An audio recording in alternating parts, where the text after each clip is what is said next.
Nuestra Señora, la Virgen María. Cuando se habla de espiritualidad, y estamos hablando de una expresión que va más allá de lo terrenal. Pudiéramos presentarlos de diferentes aspectos, culturas, filosofías, lo que sea. Pero una forma bastante fácil es hablar desde un pequeño punto hinduista, y es sobre o desde la dualidad. En este plano terrenal reina lo que se conoce como la dualidad. Algo es frío o caliente, algo es alto, bajo, delgado, gordo, bueno, malo, conveniente, inconveniente, agradable, desagradable, dentro, fuera. Todo tiene dos polaridades, ¿ok? Y dos polaridades implica que hay una dualidad en todo. Eso es el principio de la terrenalidad. Pero no es solo el principio de la terrenalidad, sino es el principio del sufrimiento, la dualidad. Por eso desde muchas culturas, filosofías espirituales, se dice que lo que hay que hacer aquí es vencer a la dualidad. Porque si tú vences la dualidad, se acaba el sufrimiento. ¿Por qué nosotros sufrimos generalmente? Por lo que no tenemos, por lo que no queremos.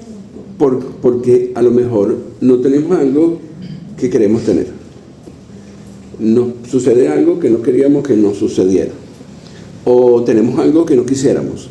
O esperábamos que algo fuera así y fue de la otra manera. O todo sufrimiento tiene como base la dualidad. Todo. Absolutamente todo. ¿Ok? O por lo tanto, vencer la dualidad, que no es simplemente algo poético ni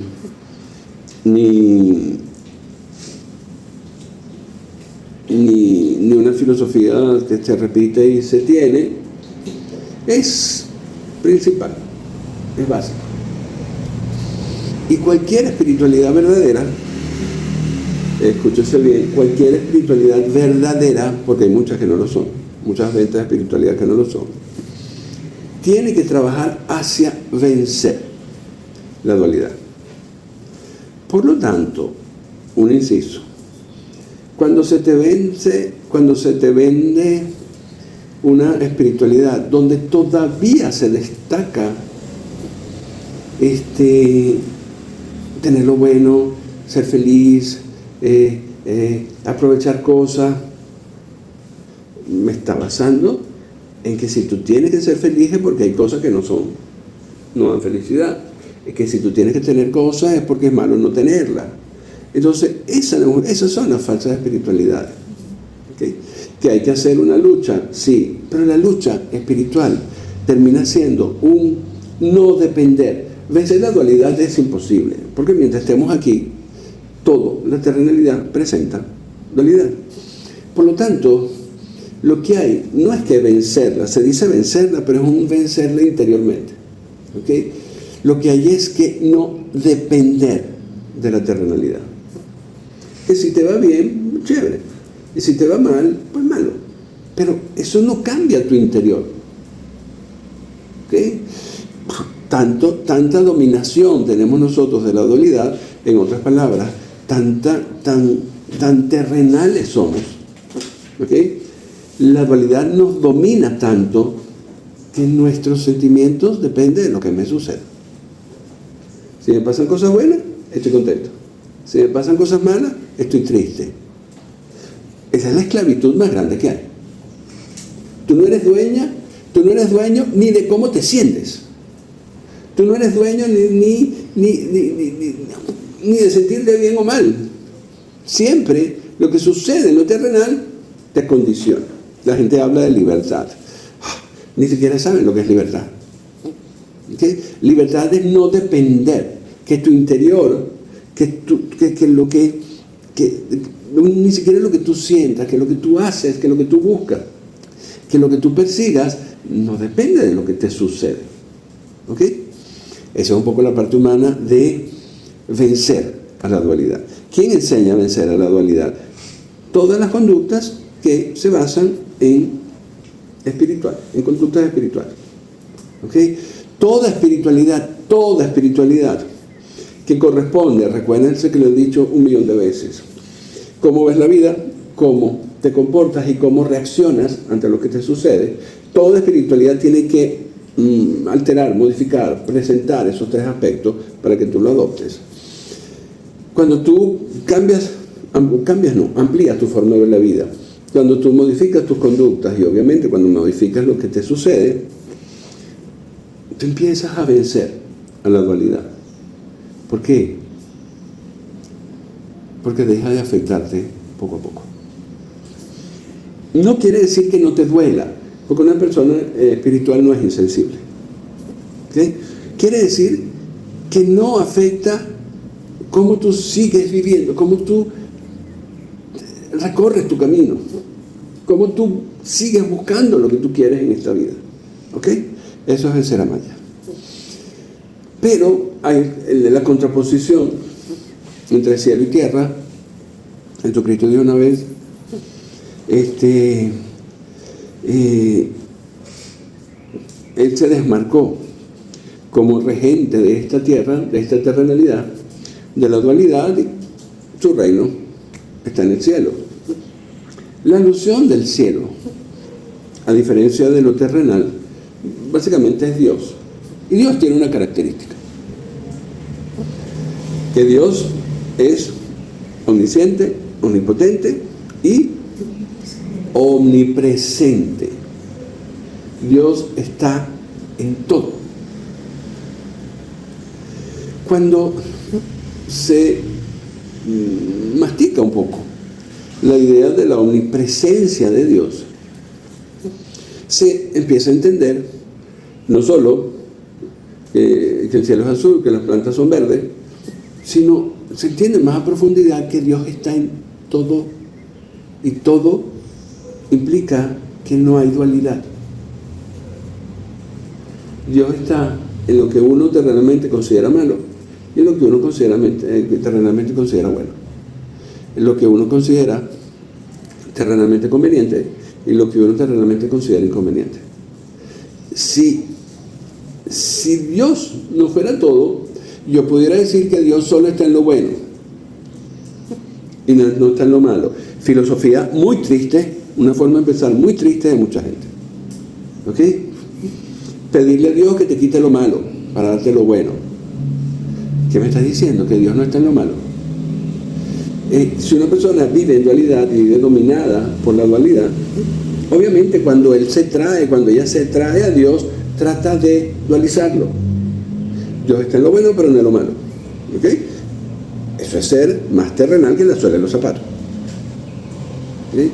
Dios tiene, cuando una persona es espiritual, Dios tiene que empezarse a ver tanto las cosas convenientes como las inconvenientes, con abordajes diferentes. Bueno, sí, con cosas que tenemos que solucionar, bueno, sí, pero esa idea de que Dios está en todas partes es un intento, por lo menos nominal, de derrocar a la dualidad, de no depender de la dualidad. Porque si tú empiezas a entender que Dios está en todo, cuéntame por qué te van a afectar las cosas complicadas si Dios está detrás de eso. Cuéntenme por qué te van a alegrar las cosas buenas si Dios está en ello. Aquí hicieron algunas cabezas. ¿Cómo que no me puedo alegrar de las cosas buenas? Yo no te estoy diciendo que no te alegres, que no. Te estoy diciendo que tengas cuidado. Porque una alegría particular por algo está en contraposición de una pena por otra cosa. Si yo me alegro porque tengo dinero, ¿qué quiere decir cuando no tenga? ¿Qué tengo que hacer cuando no tenga? Me voy a entristecer.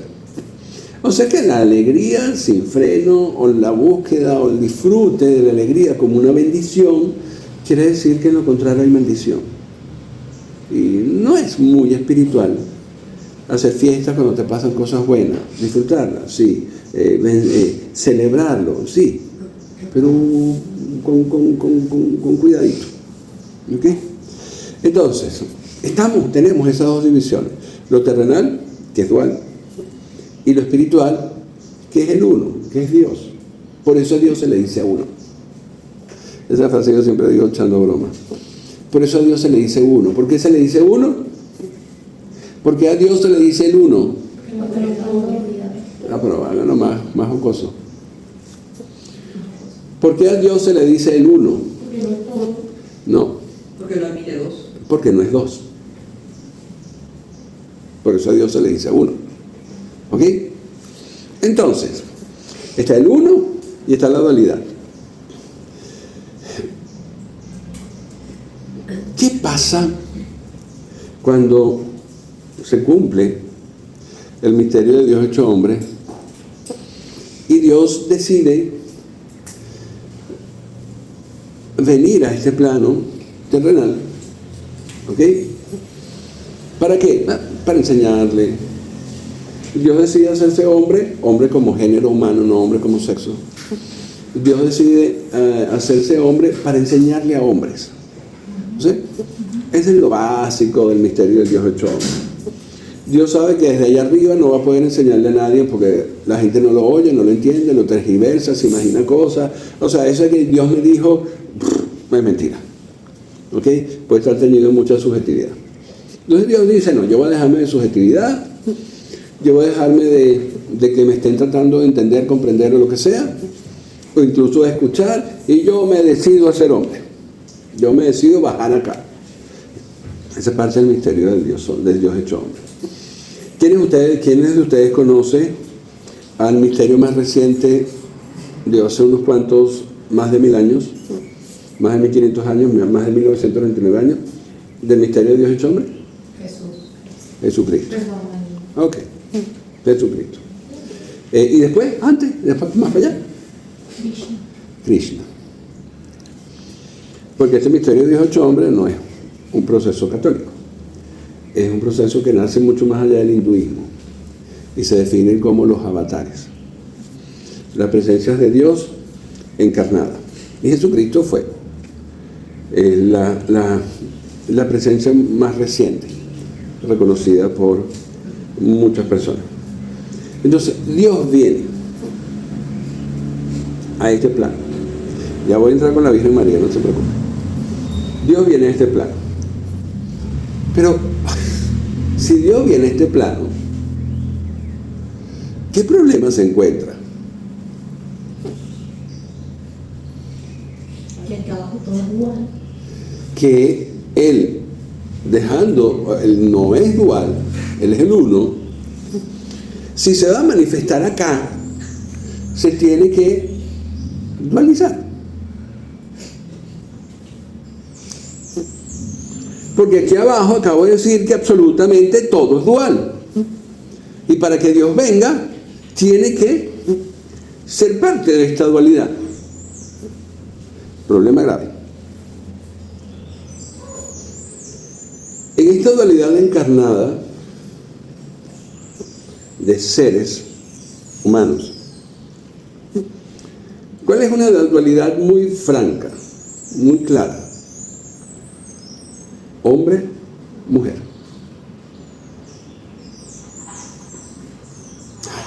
No me hablen de las diferentes culturas, de género, estoy hablando genéticamente. Hombre y mujer. ¿Ok? Y Dios tiene que tomar una decisión. ¿Ok? O soy hombre o soy mujer. ¿Y qué hace Él? En las referencias de avatares que tenemos, Él viene y se hace hombre. El Dios hecho hombre. Yo dije que no era una alusión al género, pero ahora sí. Dios se hizo un caballero.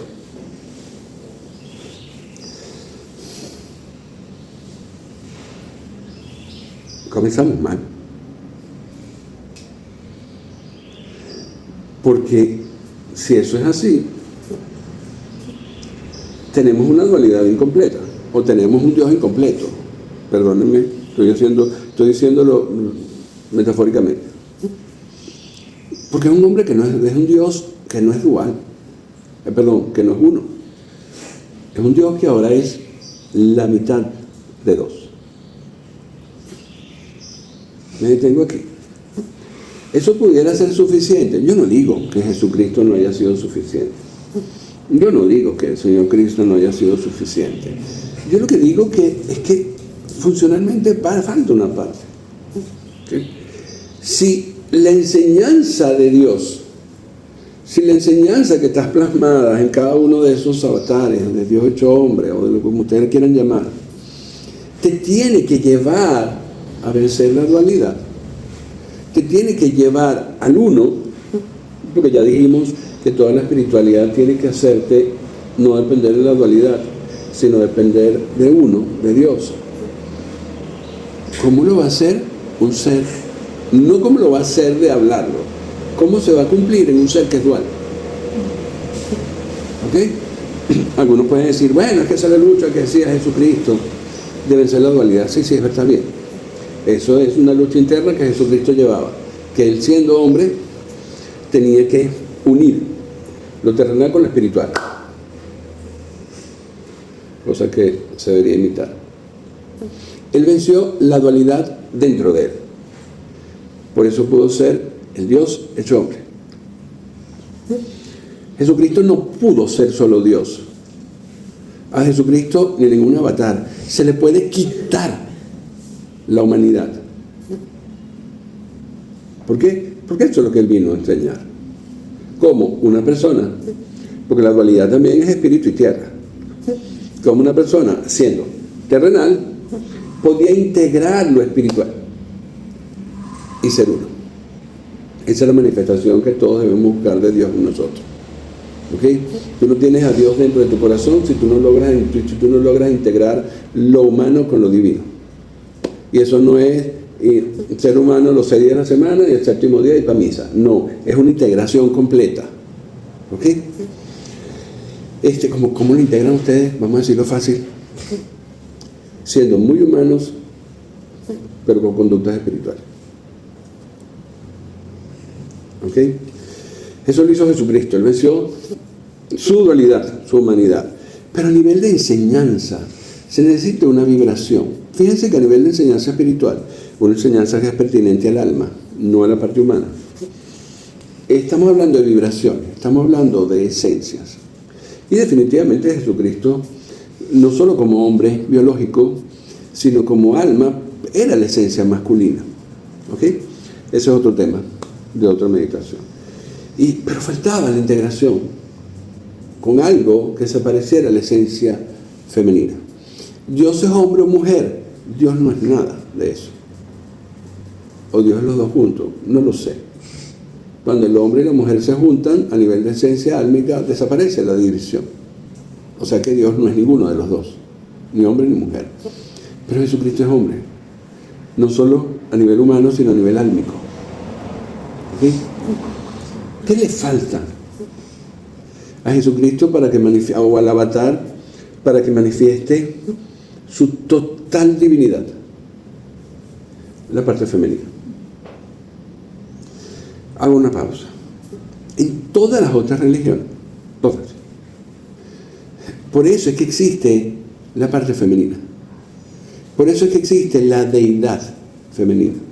Los dioses y las diosas. Todo es una parte masculina y una parte femenina. ¿Ok? En este caso Jesucristo y los dioses, que son los que encarnan la enseñanza, es la parte masculina. Pero no voy a entrar en el detalle porque nos robaron la parte femenina en el cristianismo. Perdón, en las iglesias cristianas modernas. Porque místicamente es una necesidad. Y empiezan a darse cuenta cuál es la diferencia entre, por ejemplo, el cristianismo místico y el cristianismo eclesiástico. Un cristianismo eclesiástico te deja a la figura femenina un poco relegada. En el cristianismo místico, que explica los procesos del alma, mi enseñanza es cristiana mística, la esencia femenina es indispensable, no es opcional. Si a mí me ponen a escoger, más importante es la esencia femenina. Y yo voy a decir por qué. Entonces, a nivel místico, falta la esencia femenina. ¿Okay? ¿Qué pasa en nuestro cristianismo? Perdón, en el catolicismo, cristianismo católico. Que la esencia femenina no desaparece del todo. ¿Okay? En otras filosofías, la esencia masculina y femenina deben estar totalmente integradas. Y esa integración a nivel humano, ¿bajo qué figura se ve? Bajo la figura de una pareja, de un esposo con una esposa, de los consortes. ¿Okay? Esa es la integración máxima de un hombre y una mujer, biológicamente. A nivel espiritual, cuando se está hablando de una integración de una esencia masculina y una esencia femenina, simplemente se expresa como si fuera una pareja. No es que son parejas a nivel álmico, es simplemente la representación o la forma de representar una unión de una esencia masculina y una esencia femenina. Te lo dibujan como si fuera una pareja. ¿Okay? Y en el catolicismo no la presentaron como una pareja. Hay razones que no voy a exponer acá. ¿Okay? Sino como madre e hijo.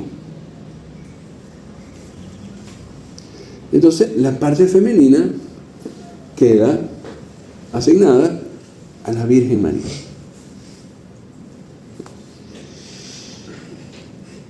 Las figuras del cristianismo eclesiástico, las figuras católicas de la Virgen María, que no se conocen mucho, son realmente hermosas. Como en muchas corrientes católicas, la Virgen María se convierte en la maestra de los discípulos cuando Jesús se va. En la madre, en la reina.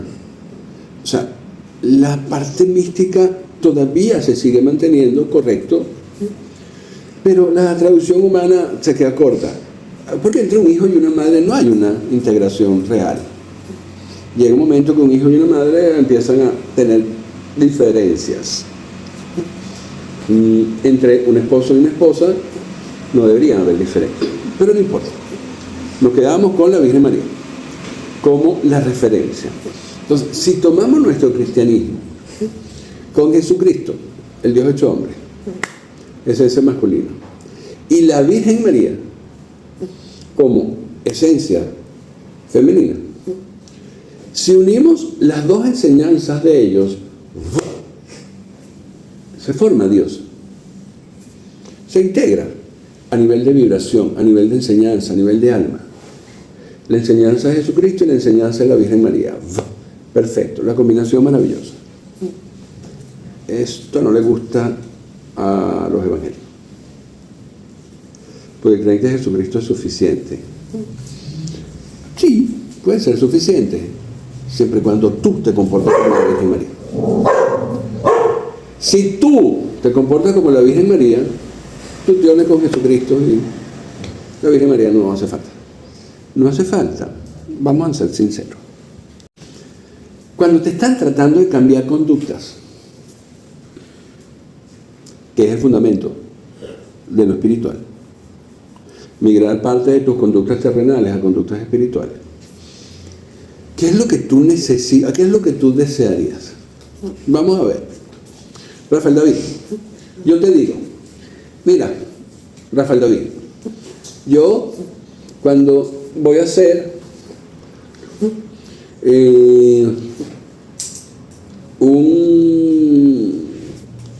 voy a amasar pan. Yo agarro harina, agarro agua, mezclo, pongo la levadura, caliento un poquito el agua, a lo mejor la levadura la caliento en leche y después la dejo reposar para que la levadura se fermente, se active. Después tiendo la harina, le voy echando agua, ¿ok? La amaso bien, después le tengo que echar la levadura. La sal se tiene que echar al final porque la levadura se muere con la sal. Entonces tengo que dejarlo reposar, después pico la masa en 4, y vuelvo a amasar, empiezo a separar, y voy picando la masa. Ok, yo te doy las instrucciones. Y después yo te digo, hazlo. Es deseable que Rafael me diga, maestro, hágalo usted para yo ver. ¿O no? Sí.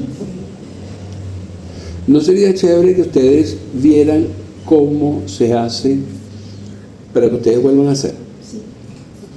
Todos los psicólogos dicen que los niñitos aprenden por imitación. De su núcleo familiar, de su papá, de su mamá, de sus hermanos, de la gente de la calle, de los amigos. Todos nosotros genéticamente aprendemos por imitación. Y si tenemos que ser espirituales y tenemos que ser uno con Jesucristo, ¿no sería bueno tener a alguien a quien imitar? Dios santo. Dentro de nuestro cristianismo, sea cual sea, católico, apostólico, católico, ortodoxo, evangélico, no deberíamos tener a alguien a quien imitar. Hago la pregunta. No vamos a hablar de las familias disfuncionales hoy en día. Vamos a hablar de las familias de antes. La mamá no agarraba a la hija y le trataba de transmitir todo lo que ella sabía. Cómo limpiar, cómo cocinar, cómo atender. La hija era como la madre. La hija era un reflejo, cuando iba creciendo, de lo que era la madre. Por eso la broma entre los hombres, ay, ¿tú quieres ver cómo va a ser tu esposa cuando vieja? Ve a la suegra. ¿Ok? Porque la vas a tener igualita. Esa es una broma que no está muy lejos, la verdad. ¿Ok? Hoy en día no, porque ahí son disfuncionales, la madre, hija, padre, hijo. Eso desde la filosofía complicada de que yo tengo que ser amigo de mí. No, tú no tienes que ser. Tu papá y mamá, tú no eres amigo de tu hijo. Tú eres mamá y papá. Pero bueno, es normal que una hija o que un hijo, estamos hablando a nivel de alma, que una esencia femenina, y tanto hombres como mujeres biológicos son esencias femeninas, aprendan de un modelo que se llama madre. Por eso, aunque no se sepa, está bien místicamente que eclesiásticamente se le diga a la Virgen María nuestra madre. No es porque nos parió, porque es mucha pretensión decirnos madre, entonces nosotros seríamos hermanos de Jesucristo. La gana tuya. ¿Okay? Es madre porque es un modelo que tú tienes que seguir. Porque tú tienes que aprender de ella. Por eso la Virgen María es nuestra madre. ¿Ok? Porque nosotros como sus hijos, o sea, a nivel álmico, esencia femenina, tenemos que aprender de ella, que fue la esencia femenina perfecta que se puede unir con Jesucristo. Nosotros queremos hacer, por eso, hermanos evangélicos, ustedes quieren desechar a la Virgen María, ok, conviértanse ustedes en la Virgen María. Cuando ustedes sean igualitos que la Virgen María pasa a ser X. Pero mientras no lo puedan hacer, es mejor que tengan a alguien a quien imitar. ¿Okay? Pero bueno, entonces, la Virgen María empieza a ser esa figura súper importante para llegar a Dios. Tan importante que si hacemos alusiones bíblicas, la Virgen María fue asunta al cielo. Los que jugaron Monopolio, pasó por Go sin cobrar 200. Directo. ¿Ok? La Virgen María, ser asunta al cielo, quiere decir que apenas se murió, ¡pup!, llegó al cielo. ¿Eso le pasa a la mayoría de las almas? Nadie. Bueno, dice que Elías también, alguna figura. Hay que pasar por un trayecto a nivel álmico, hay que cumplir algunas cosas álmicas finales para después entrar al cielo. La Virgen María no le hizo falta. Directo, ella todo lo que hizo, lo hizo aquí en vida. ¿Ok? Nosotros queremos entrar al cielo igual, entonces tenemos que imitar a alguien que lo haya hecho. Y la Virgen María se conforma como ese modelo, parece como ese modelo a seguir. Otro problema grave en esto es que la mayoría de la gente no sabe que la Virgen María tiene enseñanza. La Virgen María pareciera una estatuita muy bonita, que es todo amor y que es un genio de la lámpara, que yo le pido y me tiene que socorrer, me tiene que ayudar, ¿sí? Si ustedes tuvieran a su madre, afortunado lo que aún la tiene, y ustedes no le hacen caso, sino lo que le hacen es pedir, mamá cocíname, mamá esto, mamá prepárame mamá lávame la ropa, mamá límpiame el cuarto, mamá, y cuando mamá le pide algo ustedes no le hacen caso, ¿cómo se pone esa mamá? Tristísima, para no decir la palabra con la A. ¿Ok? Tristísima. Generalmente se trata de la Virgen María así, porque se le pide más que, y ok, pídele, yo no estoy diciendo que no se le pueda pedir, pero estás cumpliendo con lo que ella te pide a ti. ¿Dónde sale que la Virgen María nos pide algo? Eso son mentiras. Léanse la Biblia. Entiendan que lo espiritual es conductual. Entiendan que las conductas se copian. Por lo tanto, la Virgen María no tiene que darte un discurso. Tú tienes que copiar sus conductas. Por lo tanto, cumplir con la Virgen María es comportarse igual que ella. O sea que si yo me comporto igual que ella, entonces sí estaría bien pedirle. Sería lo lógico. Sería lo lógico. Tienes la Virgen María, que no es un modelo de una disertación, es un modelo conductual. Y tú tienes que imitarlo. Tú tienes que imitarlo. Cuando tú imites a la Virgen María, estás aprendiendo, te estás perfeccionando como esencia femenina, sea hombre o mujer, porque son actitudes humanas, no son actitudes sexuales, ¿ok?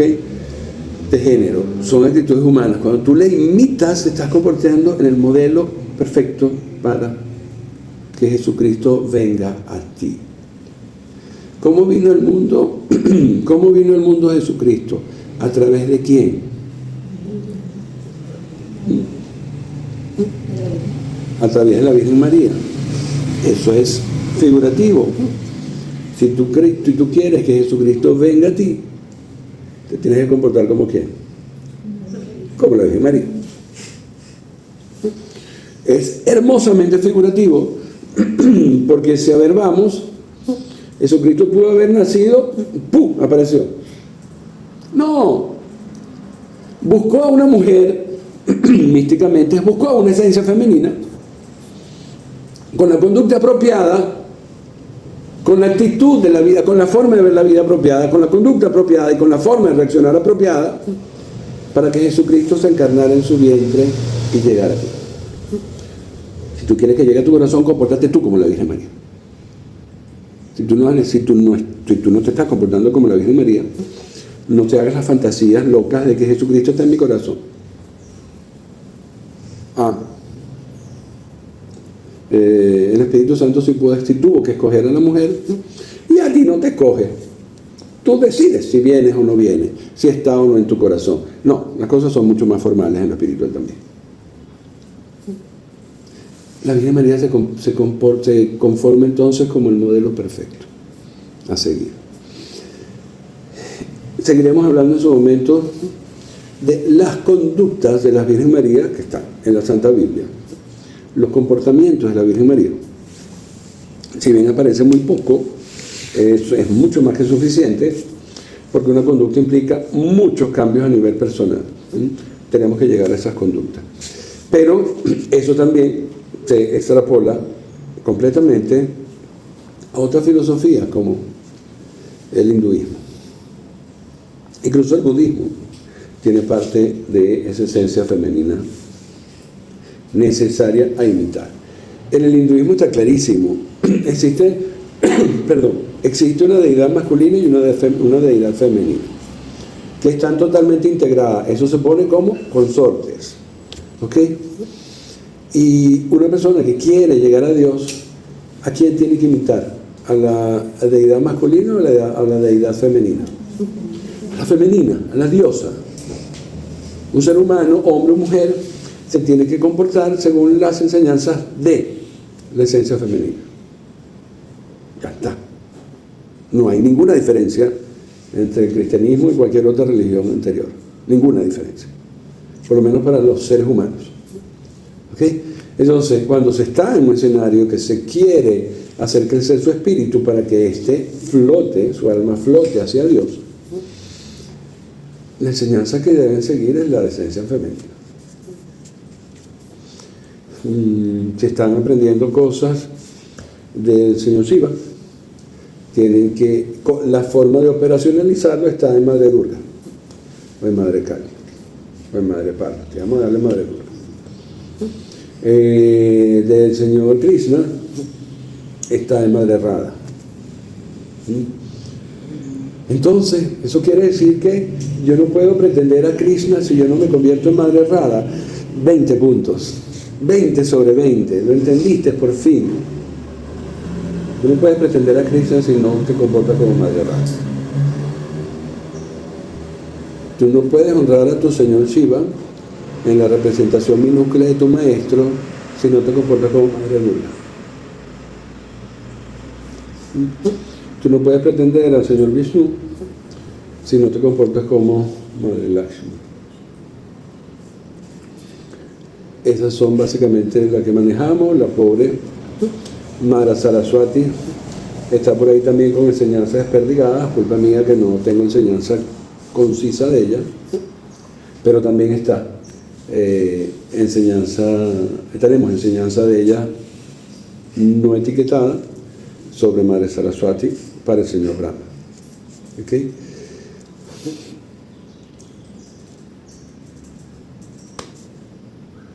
Esto es la madre de todos, la Virgen María.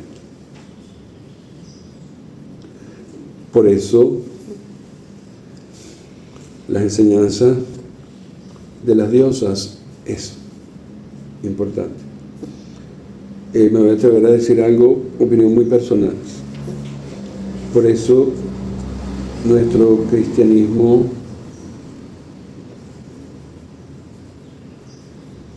institucional,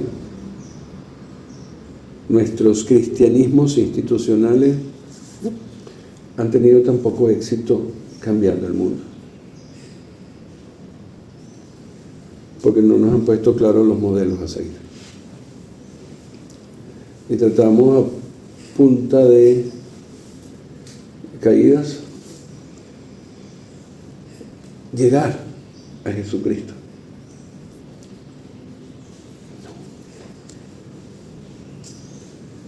Jesucristo llega a quien es como su madre. Jesucristo se complace con aquel que es como su madre. ¿Quién tiene aquí hermanos varones? Okay. Voy a hacer una pregunta complicada. A lo mejor no aplica. ¿Ustedes no han oído o no han sentido que la mamá quiere como esposa de su hijo alguien que se parezca a ella? Sí, ¿verdad? Es normal. Porque su mamá parió al caballero, lo crió, lo hizo crecer. El caballero es lo que la mamá logró. Ella quiere ceder el testigo a alguien que sea como ella. ¿Acaso eso no lo va a querer la Virgen María? Que tú seas como ella antes de acercarse a tu hijo. Muy humano. Bueno, la Virgen María fue humana también. Jesucristo fue humano. Yo sé, si quieren llegar a Jesucristo, sean como su madre, que es el modelo que tenemos. Esfuércense para que el Espíritu Santo les conceda que Jesucristo venga a morar en ustedes. Ya no lo van a parir, pero en su corazón lo pueden llevar. Y estas cosas hay que decirlas, porque es muy triste que muchas personas anden por allí jurando que tienen a Dios, a Jesús en su corazón, y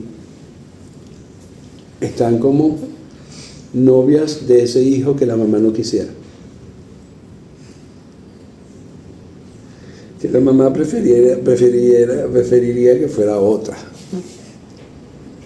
¿Sí? Pero no se puede llevar esas imágenes humanas a un escenario espiritual. Perdóname, Dios se hizo hombre.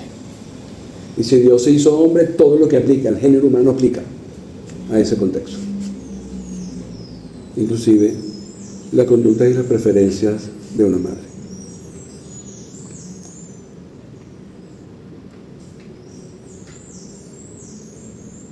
Seguiremos hablando de la Virgen María en este camino.